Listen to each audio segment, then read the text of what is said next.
ഇപ്പോൾ മമ്മൂട്ടി കമ്പനിയാണ് ഈ ചിത്രം നിർമ്മിച്ചേക്കുന്നത്. ഇപ്പോൾ മമ്മൂട്ടി എന്ന ആക്ടറെ ഒരു അസിസ്റ്റന്റ് ഡയറക്ടർ AD ആയിട്ടാണ് നിങ്ങൾ കാലം തൊട്ട് കാണുന്ന ഒരു വ്യക്തിയാണ്. ഇപ്പോൾ തുറുപ്പുകുലാനിലൊക്കെ വർക്ക് ചെയ്തിട്ടുണ്ട്, ഒന്നിച്ച് അഭിനയിച്ചിട്ടുണ്ട് തുറുപ്പുകുലാനിൽ. അപ്പം അങ്ങനെ ഇങ്ങനെ പോകുമ്പോൾ മമ്മൂട്ടി എന്ന നിർമ്മാതാവിനെ കുറിച്ച് എന്താ ഇപ്പോൾ പറയാൻ പറ്റും?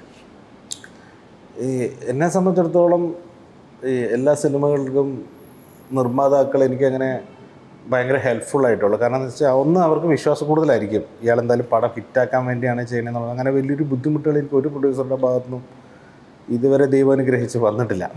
വളരെ സപ്പോർട്ടീവായിട്ടുള്ള പ്രൊഡ്യൂസേഴ്സാണ് എൻ്റെ കൂടെ വർക്ക് ചെയ്തതല്ല. മമ്മൂക്ക പ്രൊഡ്യൂസറായിട്ട് വരുമ്പോഴുള്ള ഒരു അഡ്വാൻറ്റേജ് എന്താണെന്ന് വെച്ച് കഴിഞ്ഞാൽ, മമ്മൂക്കയ്ക്ക് സാങ്കേതികമായി എല്ലാം അറിയാമല്ലോ, സിനിമ അറിയാമല്ലോ. അപ്പം നമുക്ക് കമ്മ്യൂണിക്കേറ്റ് ചെയ്യാൻ വളരെ എളുപ്പമാണ്. ഇപ്പോൾ എനിക്ക് നാളെ ഈ റിഗ് ചെയ്യാനൊരു ക്യാമറ വേണമെന്ന് പറഞ്ഞാൽ ആ റിഗ് ചെയ്യുന്ന എന്തിനാണെന്നും അത് ഏത് ഷോട്ട് എടുക്കാനാണെന്നും എന്താണ് അതിൻ്റെ ഗുണമെന്നും അത് ആവശ്യമുണ്ടോ ഇല്ലയോ എന്നുള്ള എല്ലാ കാര്യങ്ങളും പുള്ളിക്കറിയാം, അറിയാം.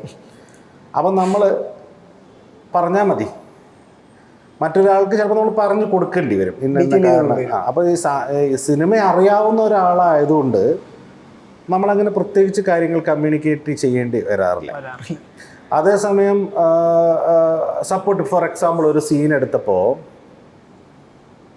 ആ സീനിൻ്റെ പ്ലേസ്മെൻറ്റ് എന്താ ഐഡിയ എന്നുള്ളത് പുള്ളിക്ക് അന്നേരം പ്രോപ്പർ ഐഡിയ ആയിട്ടില്ല, എങ്ങനെ എഡിറ്റ് ചെയ്യാൻ പോകണമെന്നുള്ളത്. അപ്പോൾ ഞാൻ ആ സീൻ എടുത്ത് പുള്ളി സീൻ കണ്ടപ്പോൾ അയ്യോടെ ഇത് ഭയങ്കര ശുഷ്കിച്ച് പോയല്ലോ, നമുക്കിത് ഒന്നും കൂടെ റീഷൂട്ട് ചെയ്യാം. അപ്പോൾ ഞാൻ എന്തിന് അല്ല ഇത് പോരാ, നമുക്ക് ഭയങ്കര വൈഡർ. ഞാൻ വിചാരിച്ചത് ഭയങ്കര വൈഡറായിട്ടുള്ള ഒരു പരിപാടിയിൽ കുറേ വണ്ടികളൊക്കെ വന്ന് ആൾക്കാർ ഇറങ്ങി വരണമെങ്കിൽ വേറൊരു ആരവമായിരിക്കും അതിൻ്റെ പരിപാടി. അത് നമുക്ക് ചെയ്യാമെന്ന് പറഞ്ഞു. അപ്പോൾ ഒരു മിലിറ്ററി ഒക്കെ വരുന്ന ഒരു പരിപാടിയാണ്.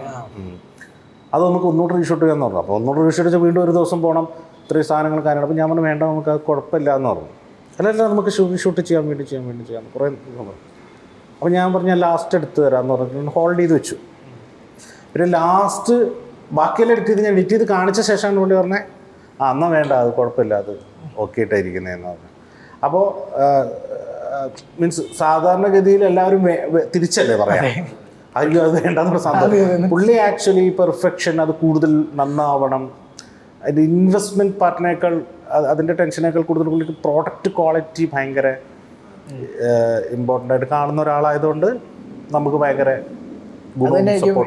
മമ്മൂട്ടി കമ്പനി ചിത്രങ്ങൾ കൊണ്ട് മമ്മൂട്ടി കമ്പനിയുടെ അതെന്താ അറിയോ, പുള്ളിക്കതൊരു ബിസിനസ്സല്ല ബേസിക്കലി.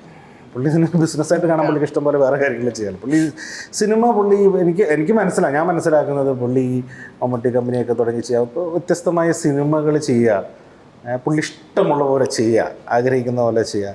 പലപ്പോഴും ഇല്ലേ ക്വാളിറ്റിയിലൊക്കെ പല പ്രശ്നങ്ങൾ വരാനുള്ള ഇപ്പോൾ ഒരു ആക്ടർ മാത്രമായിട്ട് നമ്മൾ വർക്ക് ചെയ്യുന്ന സമയത്ത് നമ്മൾ കഥ കേട്ടു, സ്ക്രിപ്റ്റ് കേട്ടു, പിന്നെ നമ്മളതിൽ അഭിനയിച്ചു, അതിനുശേഷമുള്ള പ്രോസസ്സിലൊന്നും അവർക്ക് വലിയ ഇൻവോൾവ്മെൻറ്റ് ഒന്നും ചെയ്യാൻ പറ്റില്ല.